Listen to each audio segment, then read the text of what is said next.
Amén y amén. Se pueden sentar todos. Bienvenidos todos a Costo en Español. Los muchachos pueden salir. Bienvenidos. ¿Cómo les ha ido esta semana? Esta semana les tengo un mensaje un poquito diferente. Típicamente yo estructuro un sermón alrededor de un texto bíblico, pero les cuento, esta semana tuve que hacer un ensayo para la universidad. Y fue un ensayo teológico que de verdad me puso a pensar en la obra redentora de Jesucristo en la cruz del Calvario. Y de verdad que me impactó mucho porque nosotros vivimos en una cultura microondas. ¿Ustedes saben qué es eso? En donde pasan las cosas en 2 segundos y después movemos al otro momento y después al otro momento y del otro momento. Es como si fuéramos en Instagram. Así van nuestras vidas. Scrolling. Las noticias nos vienen a nosotros un día, el otro día. Y si tú ves la noticia al mediodía, a las 2 de la tarde, ya ha cambiado. Todo ha cambiado. Hablamos de temas y cambiamos de temas rapidísimo. Nunca pensamos a fondo en lo que estamos pensando. Antes de entrar, estaba hablando con un amigo mío que trabaja con AI, con inteligencia artificial, y él me estaba diciendo de que nuestros cerebros están cambiando, que ahora la capacidad del ser humano de tener un pensamiento intenso ya está parando de darnos esa habilidad para pensar en las cosas. Por eso el día de hoy vamos a ver un tema que yo creo que todos los que somos cristianos podemos entender. Pero mi intención es hablarles a ustedes de este tema de una forma diferente. Vamos a hablar hoy de la expiación de nuestros pecados en la cruz del Calvario, a través de la obra redentora de Jesucristo en la cruz del Calvario. ¿Qué significa esto? Porque acabo de perder a muchos de ustedes aquí. La expiación, en inglés se dice atonement. Entonces, ¿qué significa? En la obra de Jesucristo, en la cruz del Calvario, Él pagó nuestros pecados. Y de eso es lo que vamos a hablar. Pero vamos a ver a fondo cómo este concepto, que parece ser simple, de verdad es muy complejo y muy denso. Y es crucial para nuestro entendimiento de quién es Jesucristo. Entonces les invito para que se unan a mí a pensar en las cosas del Señor. Oremos todos. Señor Jesús, gracias por tu obra. Gracias, Señor, porque nos das tu palabra y a través de tu palabra nosotros podemos entenderte un poquito más. Gracias, Señor, por todo lo que estás haciendo. En tu nombre santo. Amén y amén. La cruz del Calvario. ¿Por qué la cruz del Calvario es tan importante? Sin la cruz del Calvario, Jesucristo es uno como los otros. Sin la cruz del Calvario, Él es como los filósofos que hablan de cosas como podemos mejorar nuestras vidas. Pero por la cruz del Calvario sabemos de que estamos hablando de Dios.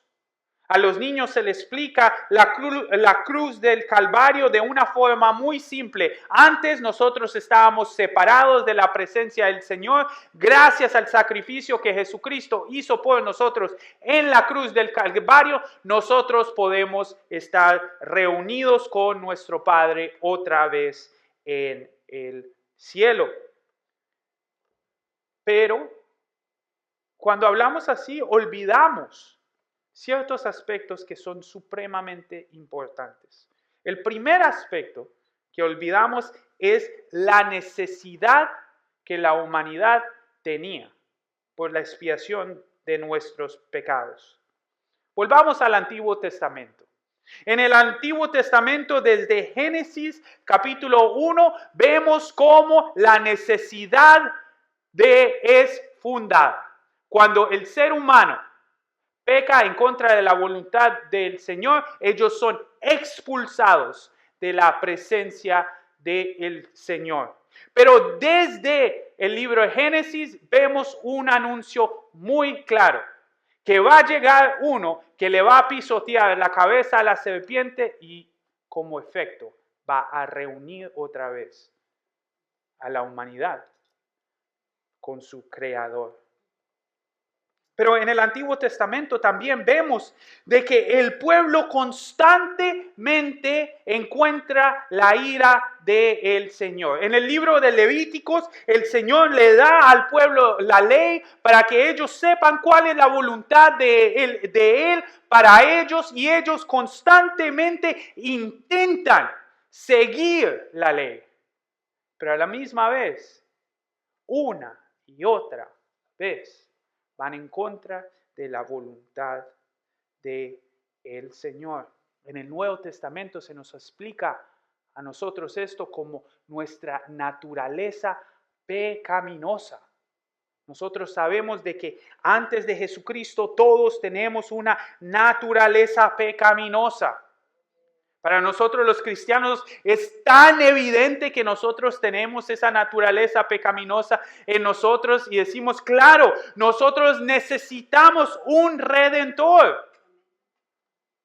Pero para el hombre moderno, apartado del Señor, esto es casi lo más difícil de entender. ¿Cómo así que yo no soy perfecto?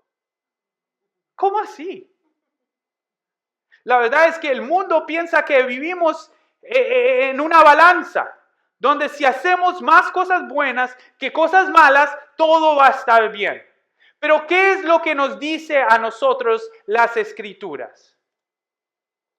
Que el pago de solo un pecado es la muerte. Acuérdense, Adán y Eva pecaron una vez y como resultado de eso fueron expulsados de la presencia del Señor. Por eso, en el Antiguo Testamento se les fue dado a ellos el sistema sacrificial, donde cada año el pueblo tenía que ir a presentar una ofrenda enfrente del sacerdote para ser ofrecida al Señor para pedir perdón por sus pecados. El animal tenía que morir. Y la sangre de ese animal tenía que ser echada sobre el pueblo para buscar el perdón del Señor. En la Biblia nos dice claramente de que el pago del pecado es la sangre, porque en la sangre está la vida. Y nos dice de que este animal perfecto tenía que morir por nuestros pecados.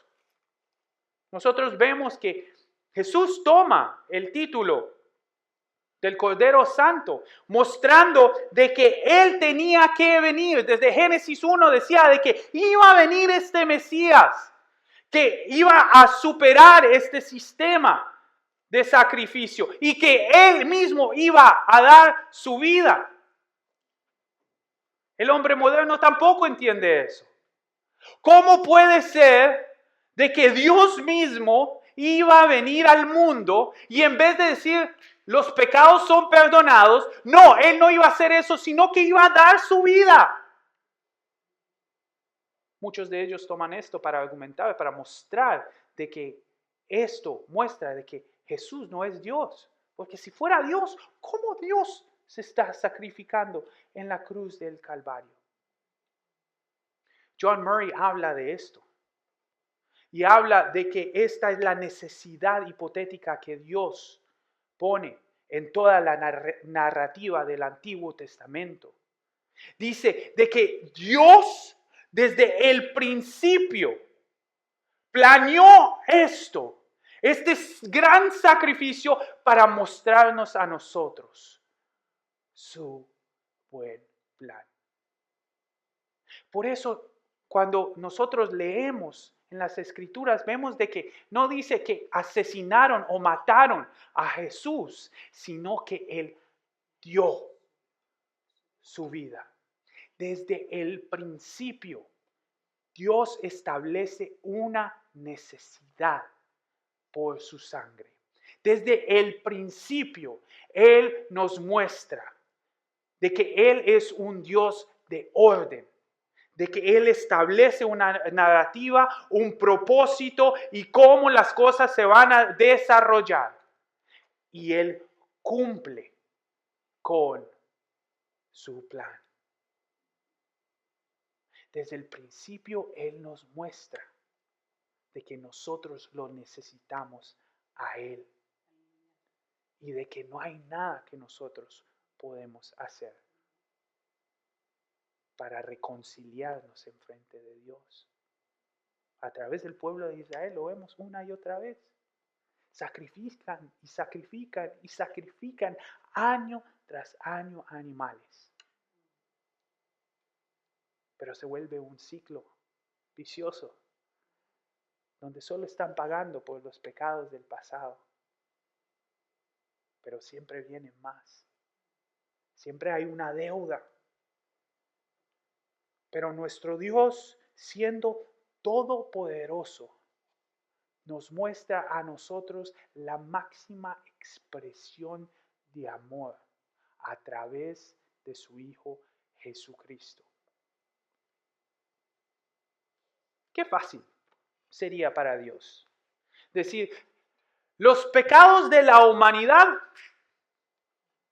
los perdono. Pero, qué amor tan grande de Dios. No solo perdonar nuestros pecados, sino venir, volverse hombre, sufrir. Este es el Dios nuestro. Este es un Dios no lejano que se queda en el cielo, sino que viene hacia nosotros. Sufre como nosotros, vive como nosotros y da su vida por nosotros, mostrándonos a nosotros la máxima expresión de amor, que es amor sacrificial. Él no lo hace porque le tocó, sino porque era parte de su buen plan. ¿Será que nuestro Señor nos ama? ¿O será que nosotros estamos viviendo nuestra vida como si todavía estuviéramos en el Antiguo Testamento? Esperando hacer obra tras obra, perdón tras perdón, y pensamos de que al fin del día la balanza va a mostrar de que tenemos más bueno que malo y que por eso vamos a llegar a la presencia del Señor. Despiértense. El sacrificio ya fue establecido. El sistema, el orden, ya lo estableció el Señor. Él lo pagó todo.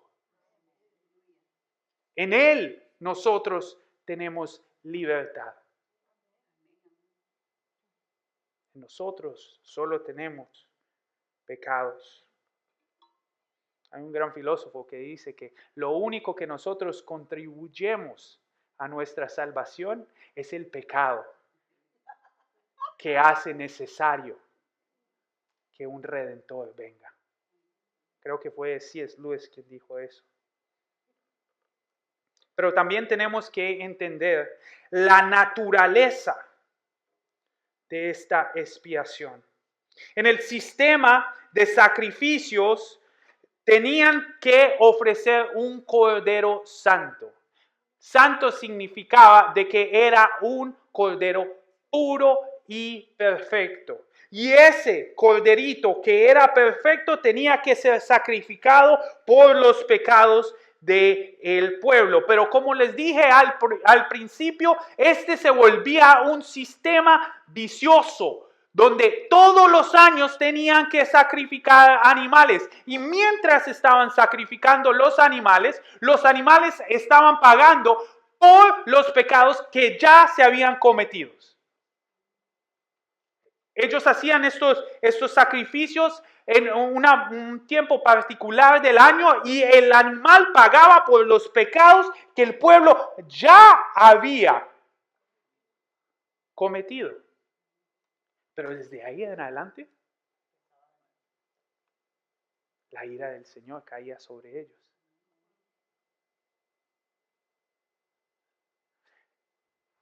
El corderito solo podía representar el perdón que Dios le daba a ellos por el pasado, pero no por el futuro. ¿Cuáles fueron las palabras de Jesucristo en la cruz del Calvario? Juan capítulo 19:30. Ya está cumplido todo. ¿Ustedes saben por qué él estaba diciendo eso? Porque ya el sacrificio de Jesucristo había cerrado la ira que la humanidad tenía, que Dios tenía con la humanidad. Juan capítulo 19:30. Subrayen eso. ¿Por qué les estoy diciendo esto? Porque ahora nosotros ya no somos esclavos del pecado, porque Jesucristo adopta el nombre de el Cordero Santo y nos muestra a Él de que Él es el Cordero perfecto, el sacrificio perfecto, y en Él las cadenas del pecado son quebradas. Pero muchos de nosotros no funcionamos así. Muchos de nosotros trabajamos como si estuviéramos en el Antiguo Testamento. Y trabajamos de lunes a sábado. De lunes a sábado cometo pecados, pero llego el domingo, pido perdón y empiezo el ciclo una y otra vez. El lunes estoy cerquita al Señor, el martes estoy un poquito apartado, el viernes ni lo puedo ver y llego el domingo y me lo encuentro otra vez. Pero la verdad es que el Espíritu Santo está en ti. Desde el momento que tú te vuelves un seguidor de Jesucristo, el Espíritu del Dios viviente está en ti. No está a la esquina, no está en la próxima cuadra, sino que está en ti. Tú vas a salir de este lugar y este lugar se va a mantener siendo un lugar. Y el Espíritu de Dios va a seguir contigo. Muchos de nosotros pensamos de que cada vez que cometemos pecado, el Señor se aparta de nosotros. ¿Ustedes saben por qué el Señor se llama el buen pastor? Para mostrarnos de que nosotros nos apartamos de Él, pero Él viene y nos trae a nosotros. Pero muchos funcionamos como si, no, el pecado me está apartando del Señor. ¿No fue el mismo pecado que perdió todo en la cruz del Calvario? Las mismas cadenas del pecado que Jesús dijo en la cruz del Calvario, ¿ya ha terminado todo esto? ¿Cómo puede ser de que aún todavía estamos siendo víctimas de este pensamiento de que el pecado nos está apartando? Nada nos puede separar del buen pastor. Sí, van a haber tiempos donde cometemos pecados, pero en esos momentos es cuando tenemos que escoger a Cristo. Todos los días tenemos que escogerlo a Él. No hay necesidad de un ritual, no hay necesidad de ceremonias, no hay necesidad de nada. Busca al Señor constantemente. No hay nada ni nadie que te pueda apartar del Señor, porque Él ya te ha sellado como hijo o hija de Él. Lo único que tú tienes que hacer es buscarlo y escogerlo a Él. Piensa en tu vida. ¿Tú estás viviendo en el Antiguo Testamento? Donde piensas que constantemente estás trayendo la ira del Señor sobre ti y que vienes a la iglesia a pedir perdón, a reunirte con el Señor para después salir otra vez, pecar y apartarte del Señor y empezar un ciclo vicioso una y otra vez. ¿O tú estás consciente de la libertad que Cristo te dio en la cruz del Calvario? El enemigo te llama por tus pecados, pero Jesucristo te llama a ti por tu nombre. Tú eres hijo, hija del Señor. Todo se ha cumplido en Él. Ya no hay necesidad de más sacrificio. Por eso vemos de que la expiación de Jesucristo en la cruz del Calvario es la perfección. A mí me gustan ver las películas viejas, y en una película que estaba viendo sobre la Edad Media, un señor se estaba muriendo de una enfermedad y en ese momento la familia estaba desesperada y llamaron al doctor, y de repente la viejita que estaba en el cuarto dijo: llamen al cura, porque este hombre tiene que pedir perdón por sus perdones, por sus pecados. Tiene que pedir perdón porque si no va a estar apartado de la presencia del Señor. Y me puse a pensar, qué estrés pensar de que el sacrificio del Señor no fue perfecto. Pensar de que el sacrificio del Señor solo nos ayuda hasta cierto punto y que hay alguna parte de la expiación de nuestros pecados donde nosotros tenemos que hacer algo. Eso es una mentira. Una mentira de que tú tienes que hacer algo. Lo que Jesucristo hizo en la cruz del Calvario fue completo y fue perfecto. Él pagó por los pecados del pasado, del presente y del futuro. Él lo que te pide a ti es que los cojas a Él todos los días y vengas con un corazón humillado hacia Él.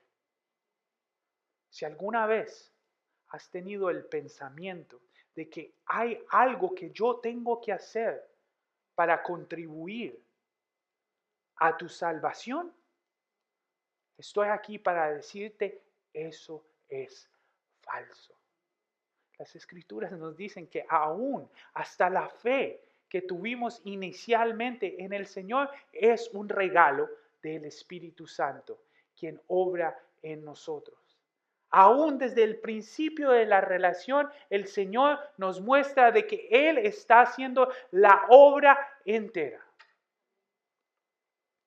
Pero muchos de nosotros pensamos de que hay un espacio para nosotros en esta historia redentora. Hoy les vengo a decir que no es así. Es la obra redentora de Jesucristo. No es Jesucristo más Andrés. No es Jesucristo más Charlie.